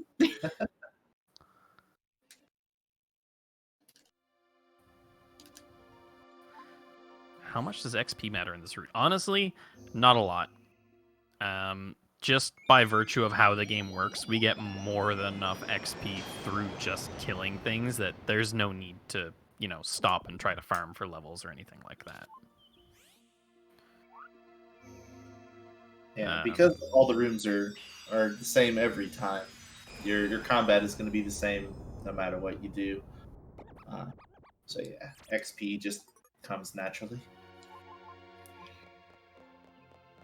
But at least now we have all of the artifacts that we need to unlock the second to last quest here. And we're going to do a little bit of speedrun strat where we run into the home base, run out, and go back in again to activate it.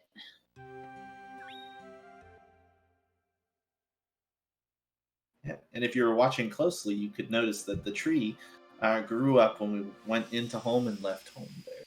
So now it is fully grown, and it's ready to trigger the final event here. Yep. So we get treated to Little Cactus right here. As a matter of fact, we have a incapacitated Sproutling, and the other Sproutlings explain to Little Cactus that all plants are part of the Mana Tree, and even him. Little Cactus gets very excited and runs off. Yeah, we haven't seen Little Cactus since the very beginning of the game. It's true. And we're going to activate a couple of events here, but we're going to ignore the little sorcerers. Which is really sad. Bud and Lisa are amazing. I mean, we just missed Halloween, so the pumpkins in Domina, maybe next year. Maybe. Is there a... do they show up in Jumi, or is it only the all events? I think it's all events only.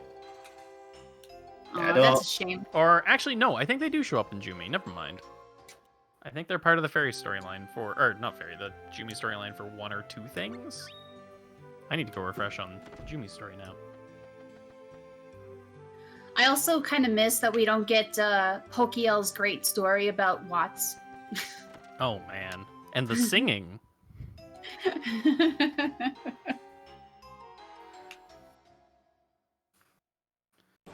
But yeah, essentially that stained glass looking thing that was in the workshop kind of kidnapped the Sproutling, and we're going in to rescue it. That's essentially what's just happened, and we did some speedrun back and forth things to make it a little bit quicker. Yes, Nunuzak. Just a teacher kidnapping a Sproutling. It's fine. Yeah, we never went to the Magic City to visit all the students that we saw at the Bone Fortress and see all their teachers who are quite unique personality-wise.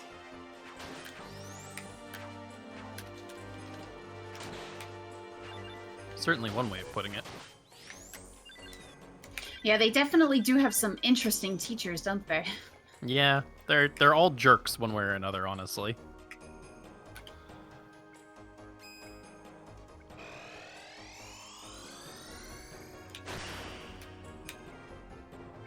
Why we're having to fight enemies in a dream world, I don't know.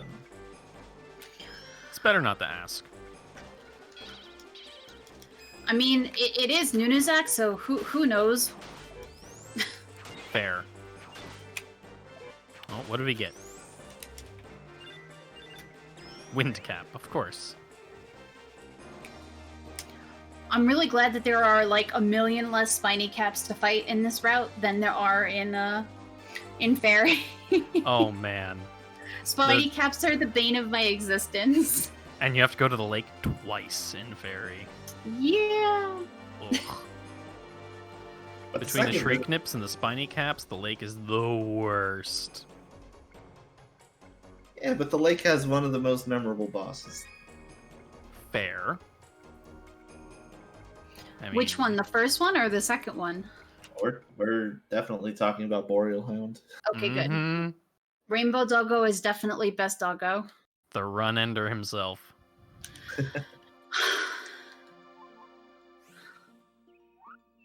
When the Boreal Hound wants to get going with STs, it literally can go back to back to back to back. Mm-hmm. I had a 7 ST fight into a death. That was a good time. Okay. So here's our final area, the Tree of Mana. You'll notice when we walk into the first room, it looks suspiciously like the opening cutscene. Who would have thought? Amazing how that works. Like, is this a trope that happens? You go, how did we get here? And then you go into the past and you tell the whole story up to that point, and then you finish. It sounds like a lot of movie plots. Yeah, that's me. You're probably wondering how I got here.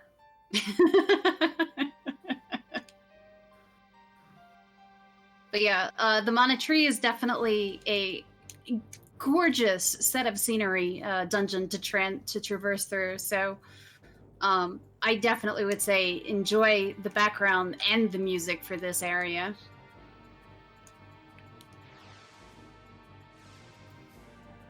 And We're being thank you asked- to Background Guy for that raid. Yeah, and we're being asked to catch the raiders up on the story so far. Really quick and dirty, we found a guy in a graveyard, talked to him, he convinced us to help him beat up some dragons. We killed the dragons, we stole the mana, we then got betrayed by the dragon, the dude got killed by the dragon, we killed him again, and then we put it all back to normal. And now we're here. We'll go with the even shorter and dirtier version. We broke stuff. We fixed stuff. Yes. I mean, that is a super quick synopsis there. And we did get to step on 4 crabs, in case chat was wondering. It's really weird. Normally breaking stuff takes a long time, but fixing stuff in this case took, a total of less. what, 3 to 4 minutes. The cutscene versus breaking stuff was let's look at the timer, over an hour. We also still- apparently we still fixed need to- 1,000 years in like a minute. That's Yeah. just it. We need to figure out how much time has actually passed between when they said 1,000 years and when we actually get to see Lark and Sierra reunite.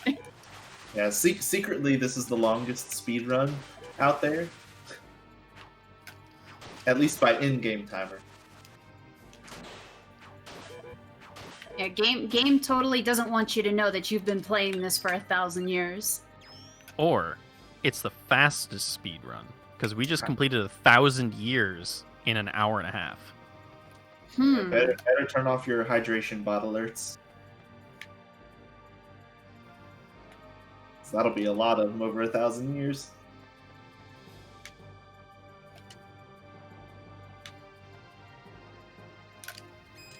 And there is your one chocobo that you get to fight in this game. And it's gone.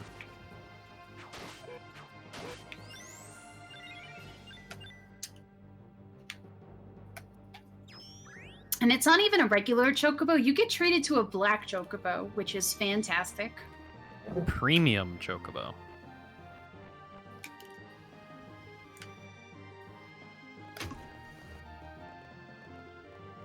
So we are coming to the top of the tree here, which is going to be a few screens of broken statues and treasures that we're not going to pick up. So much treasure. Yeah, we've arrived at the Shrine of Mana. There's a couple enemies that are, polluting the area. We've got to remove them so that we can go see the Mana Goddess herself. Every time I wait for that tree to counterattack me, it just doesn't. Oh, they know. I swear they know. The trees especially. It's a tree. And the ox. Every time the ox just baits me. I still think it's funny that you counterattack when the ox licks you. Come on. Yep, ox nose. Yeah, There you ox. The ox knows. There it is.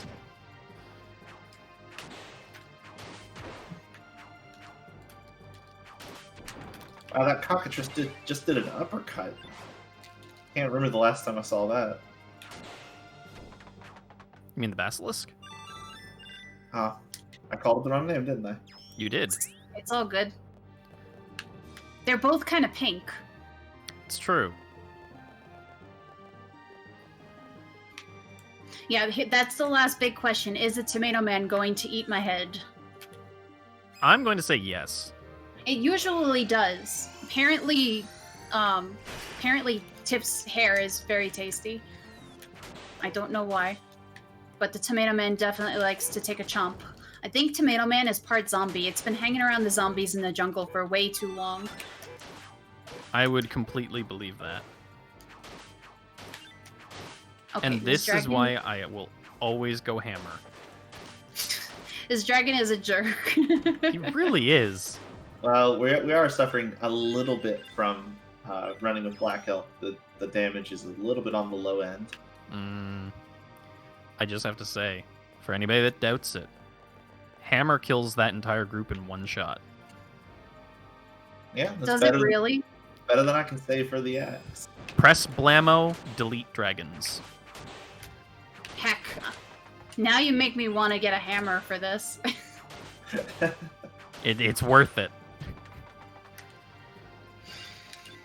Maybe not for this run, though. Fairy, though, absolutely. You're going to have to impart that wisdom upon me of where I pick up a hammer, I guess in the Lumina shop, huh? Yep, instead of the gold two-handed sword, you buy the gold hammer.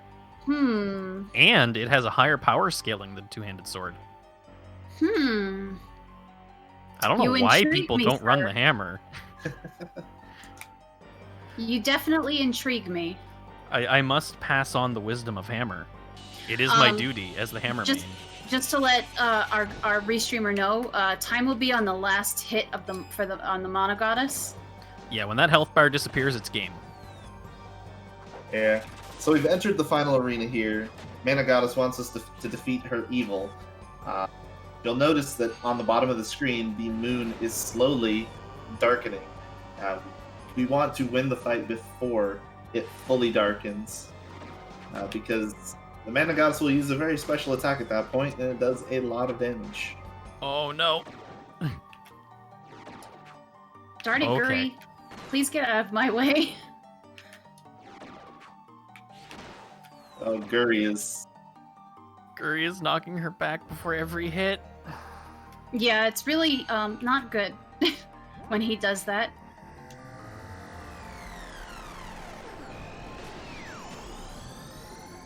I was completely out of line with her. Lining Yeah. up with the Monogoddess is a little difficult sometimes. Guri, get out of the way! Oh no, that moon.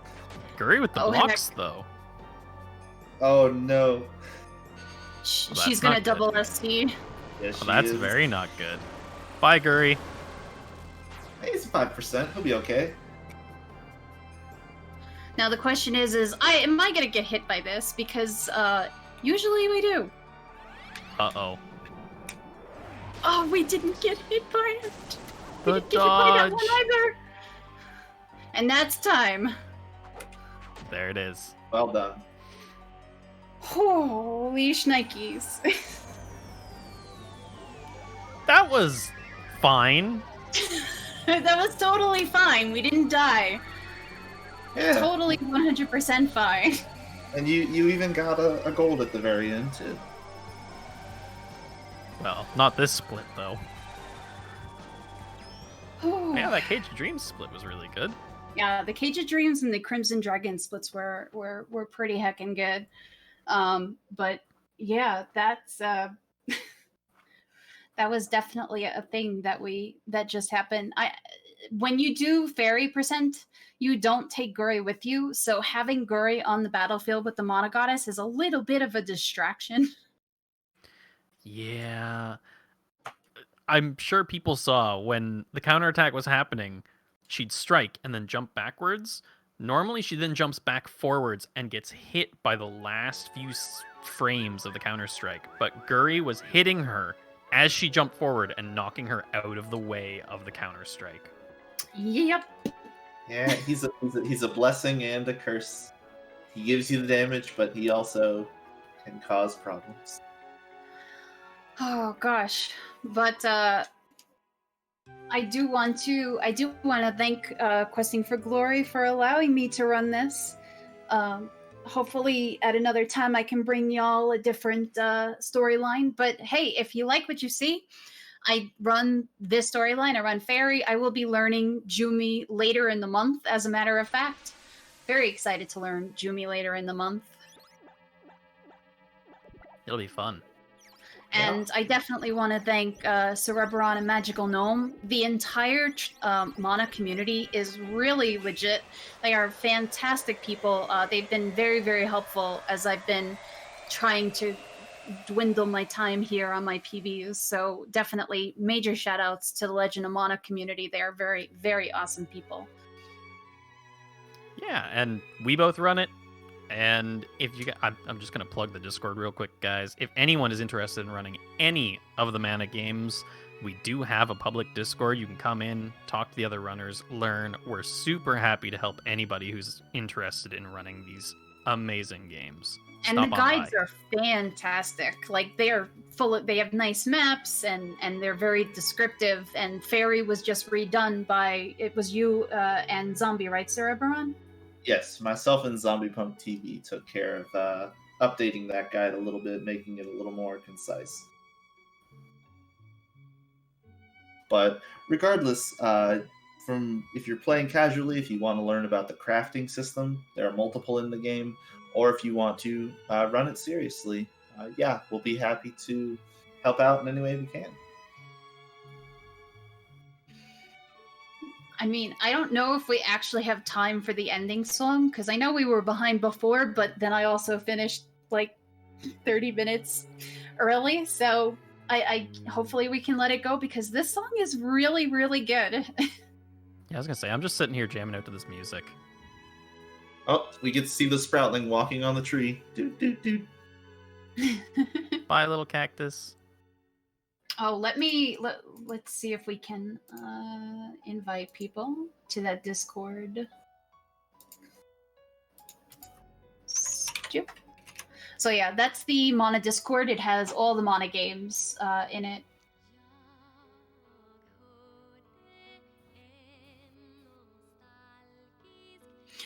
got an interesting question for you two, since you're right here.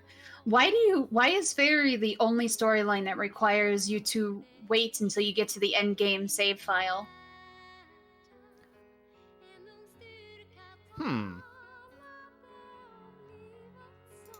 Good question. I don't know about that.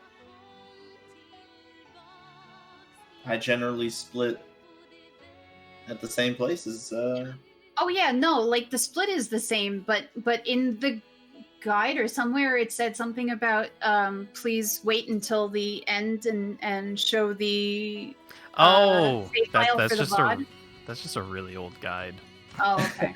That's all it is. I think we used to do in-game time at one point. I'm not sure. I mean, you're always going to be encouraged to watch the ending, especially if you ever get a record for yourself or a personal best, just because it's tradition in a lot of games to go through the entire procedure, not only as a service to everyone watching, but the creators as well. And this super fantastic swung. Yes. I mean, we get This to see all is- these characters that we haven't necessarily met, depending on the storyline we went through. All of these people we've never seen before.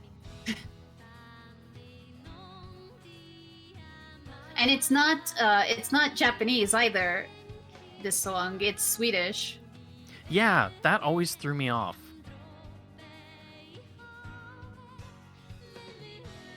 I was like, I know this isn't Japanese. And then I looked it up and I was like, wait, why is this song Swedish?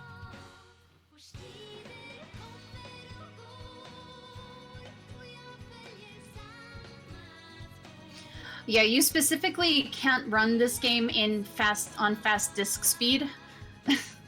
Yeah, it can mess with a couple cutscenes. We actually, FYI, anyone who wants to run this game, if you're running fast disk speed, your run will be disqualified. It breaks the Flash video files. Yeah, it's one of the few games that, one of the few PS1 games that's actually affected by that, which is a little odd to me, but... This game is crafted to a T. we don't have any out of bounds tricks at all. We're still looking. We just need a randomizer to come along and do for this game what it did for Illusion of Gaia. We've been talking about that. There's a lot of logic that would need to go into a randomizer. It would be painful. Oh yes, I'm sure. That's why we have a bingo. Yeah, Elevate, right?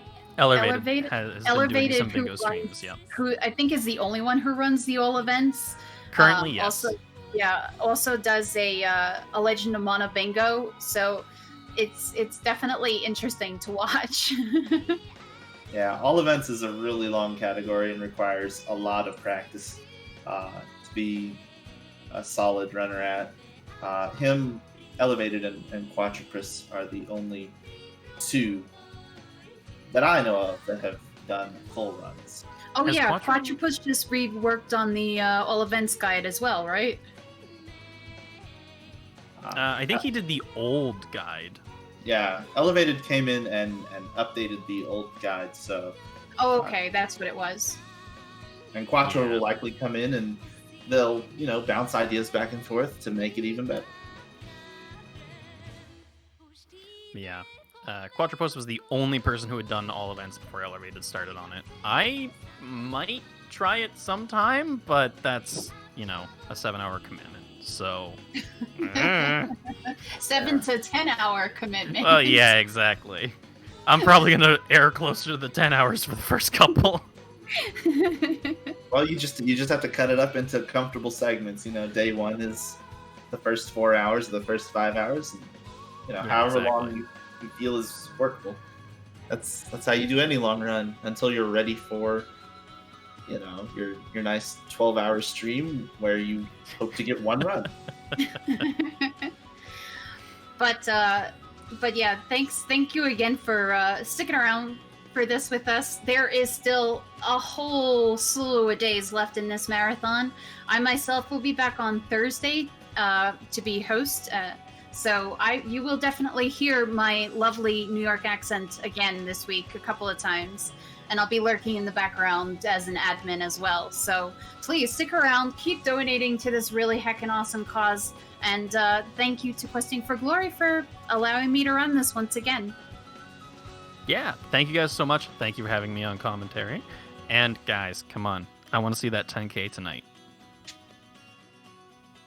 And so do I. Thank you again to Sarah Baran and Magical Gnome for your fantastic commentary. And of course, thank you to the RPGchick for that wonderful run of The Legend of Mana. Have a few donations that came in the meantime. I want to make sure I read these off. We have a $10 donation from Cressens that says, I love both Legend of Mana and the RPGchick's stream. Oh my goodness, geez. I hope to see more people run this game, and I cannot wait for the RPGchick to run other games that I love. I hope everyone is okay during these trying times. We also have Daniel donating $50, who says, sad to be missing Djumbi's run, but I'm sure it will be great. Good luck. And those B's are capital with a whole bunch of exclamation points after them. And those went towards some donation incentives for names. So you'll want to check those out too. And then finally, we have an anonymous donation of $30. And the comment says, shout outs to everyone running this wonderful event. Here's to running games fast and helping those in need. Speaking of helping those in need, we are raising money for NAMI, which is the National Alliance on Mental Illness. You see, we've got over $9,500 raised. We are so close to getting to that 10K. Let's see if we can get that tonight. That would be awesome. So for those of you that want to stick around and make some donations and see some more runs, coming up next, we have a run of Xenoblade Chronicles Future Connected by Aeon Frodo. So I believe at this point we are going to step away for just a minute to get that set up, but then we will have that run coming to you. So please don't go anywhere. We will be right back with more Questing for Glory, Hope, and Healing.